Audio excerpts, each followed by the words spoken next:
It has been 3 years since Scissortail Park first opened. The lower park will share some of the same amenities when it opens this Friday, but there will be some new, different things to enjoy. Scissortail Foundation CEO Maureen Heffernan showed me around. So tell me, how is this park different than what we know as the upper park? Well, it's different because we have a lot of athletic courts here that we don't have in the upper park. So right here is this fabulous new, it's almost regulation size, this massive soccer field here. That soccer pitch with turf and overhead lights is perhaps the most noticeable addition to the park.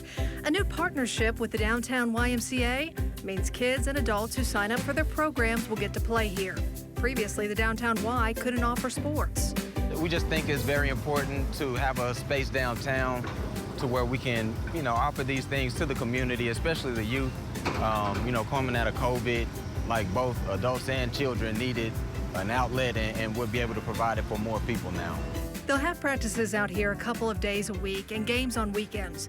Otherwise, the field is open to anyone who has a ball and wants to play. So this is kind of a nice area that we're at right here where you can really see out. Winding our way now farther east. This is the grand entrance into the lower park, and it's really beautiful. Are more sports courts. So we'll have 2 full basketball courts just past the pickleball courts. Perfect.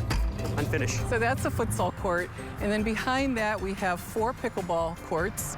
Growing in popularity as well. And we already know we are going to need to build more, but at least we have a start of 4 courts there. And then there are 2 basketball courts that will be branded by the Thunder. Also available to anyone who wants to play.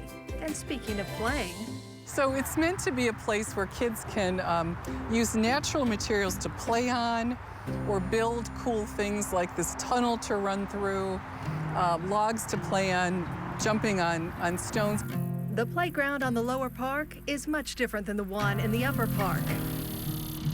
I love this, but why was it so important for you to have this as part of the park? Well, part of this, I think, is it's a real trend to have these nature playgrounds. Again, it's kind of giving kids a sense of being outdoors, hands-on, natural materials, and it's more, they call it more self-directed play. Okay. So playground equipment is really fun and wonderful, but it sort of tells you how to use it. Right. Whereas here, this is a space where kids can use their creativity about how to play. Well, it's beautiful. I'm excited to see it all come together as well.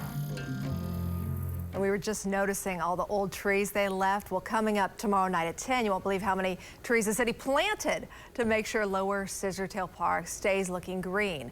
Plus, we are going to be live out of the park 6 o'clock this Friday evening for the big opening ceremony. And then the OKC Philharmonic's going to be doing a concert